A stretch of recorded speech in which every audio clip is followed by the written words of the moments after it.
بسم الله والحمد لله والصلاة والسلام على رسول الله. اما بعد، السلام علیکم و رحمت الله و برکاته. خوش آمدید دوستان به حلقه اولین به کتاب شرح اصول اعتقاد اهل السنه والجماعه که کتاب از آن امام اللالکائی که شیخ الامام العلامه می باشند، حافظ ابوالقاسم، کنیهشان ابوالقاسم می باشد، لقبشان اللالکائی. برای آن اللالکائی گذاشته هستند که لوالیک یکی از کفش پای افسر رو میگویند که امام اللالکائی از کسب خود میفروختند و از مهنت حلال خود زندگی میکردند. که این کتاب را نوشتند، امت اسلام او این را قبول کرد که نامشان هیبت الله ابن الحسن ابن المنصور الطبری اللالکائی. الرازی نیز میگویند. مکانشان از طبرستان می باشد که در آنجا تولد شدند و الرازی میگویند چون که به مدینه ری میگویند شهر، در آنجا رفتند علم آموختند و در بغداد نیز رفته زندگی کردند، در آنجا علم آموختند. سال 418 وفات کردند. بنابر همین میگذاریم چگونه باید مسلمان حفظ حدیث بکند. و حدیث آوردن که بسیار از حدیث بر ما رو آغاز کردن که کسی که حدیث رو حفظ میکند و در تبلیغ کردن این حدیث میکوشد و حدیث رو بین مردم زنده میکند، از آنجا شروع کردن که ما مختصراً نبذه ها رو میگذاریم که بر شما بسیار دراز نمیکنیم، کوتاه از این کتاب بر شما کوتاه و با معنا نقل میکنیم. جریر ابن عبدالله بجلی این حدیث را ابی جحیفه ان المنذر ابن الجریر ان ابیه، فرزند از پسرش نقل میکنه. جریر ابن عبدالله بجلی یکی از صحابه پیامبر میگویند که کنا عند النبی صلی الله علیه و سلم، ما با همراه در نزد پیامبر صلی الله علیه و سلم بودیم. پیامبر گفتند من سن فی الاسلام سنة حسنة عمل بعده بها كان له اجره و اجر من عمل بها الى یوم القیامة لا ينقص ذلك من اجورهم. پیامبر صلی الله علیه و سلم گفتند کسی که سنتی رو در اسلام زنده بکنه، یک سنتی رو بیاورد که از پس او دیگرها با این عملش رو رفتار بکنن، راه بروند، بر او اجر شخصایی که عمل میکنند نوشته میشود. سپس پیامبر گفتند لا ينقص ذلك من اجورهم، شخصی که عمل میکند عمل او رو الله میدهد، اما با الله از فضل کرمش با او شخصی که یک چیزی رو زنده کرد به مردم، کاری خوبی رو آورد، با او الله از فضل کرمش اجر میدهد.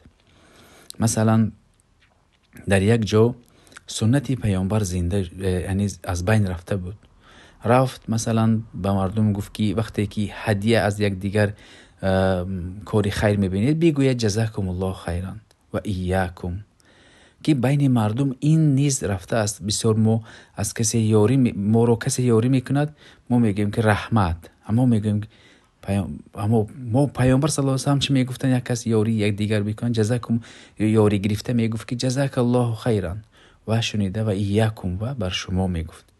یا که عطسه میدهیم کسی مثلا الحمدلله نمیگوید، کسی یرحمک الله هم نمیگوید. در اصل یک شخص میرد میگوید که وقتی که عطسه دهید شما الحمدلله بگویید، چون که سنت است. شخص شنونده یرحمک الله بین مردم این را زنده میکند این پیامبر صلی الله علیه و سلم میگن که در روز قیامت اجر بی پایان میگیرد. یا که در یک جای مردم راهی ندارند، به راههای دور میرند، راه رو نزدیک میکند، راه میسازد یا یگان کوپروک میسازد. همین خیل کارها رو انجام میدهد که پیامبر گفتن من سن فی الاسلام سنتا حسنتا عمل بعده بها کان له اجرها و اجر من عمل بها الى یوم القیامه لا ينقص ذلك من اجورهم. اسباب ورود این حدیث همین که یک گروه مردم به نزد پیامبر صلی الله علیه و سلم آمدند، ایمان آوردند در حالی بود که آنها فقیر بودند. پیامبر از حال فقر آنها بسیار غمگین بودند.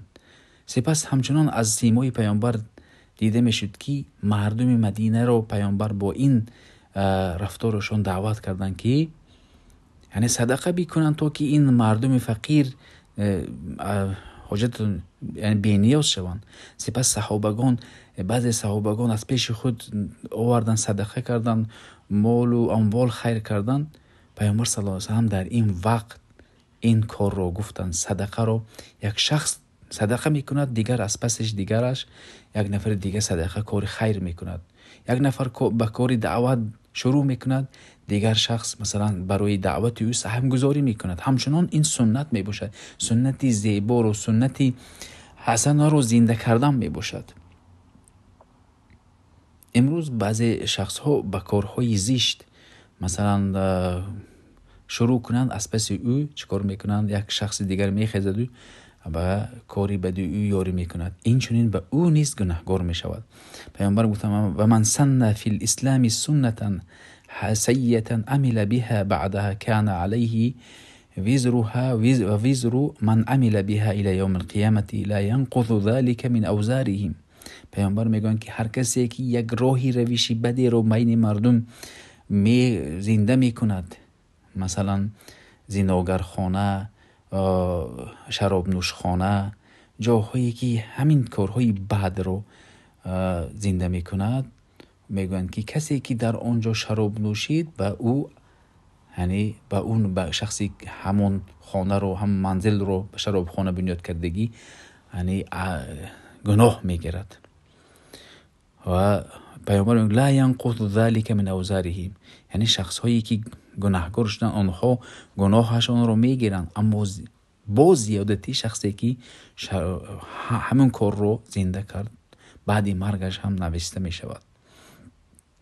همچنین پیامبر صلی الله علیه و سلم گفتن وقتی که قابیل حابیل رو به قتل رسانید، یعنی قتل این یک کشتار، اولین شخصی که فرزندان آدم یعنی برادرش رو کشت، این قابیل می باشد. حاضر یک نفر رو به قتل برساند، به قابیل فرزند آدم نوشته می شود، چون که او اولین شخصی که سنتا سیئة زنده کرد. اولین شخصی که مثلا امیر یکی از ابن لحی میگویند که به مکه به شام رفت و بت رو آورد و مردم رو بت پرست کرد. پیامبر صلی الله علیه و سلم گفتند که من در جهنم دیدم که او روده و به اشکمبه هایش پیشتاب میخورد در آتش جهنم، زیرا او اولین شخصی که بت رو از شام آورد و همون بین مردم مکه فروخت و همون بت پرستی رو انتشار داد. یعنی او به او نوشته می شود. بنابر همین ما کوشش بکنیم که سنت های پیامبر، راهی روشی نیک که مخالفی دین نباشد، او رو بین مردم زنده بکنیم.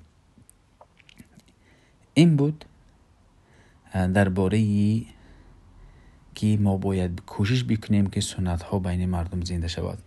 این بود شرح مختصر این حدیث از کتابی شرح اصول الاعتقاد اهل السنة والجماعه.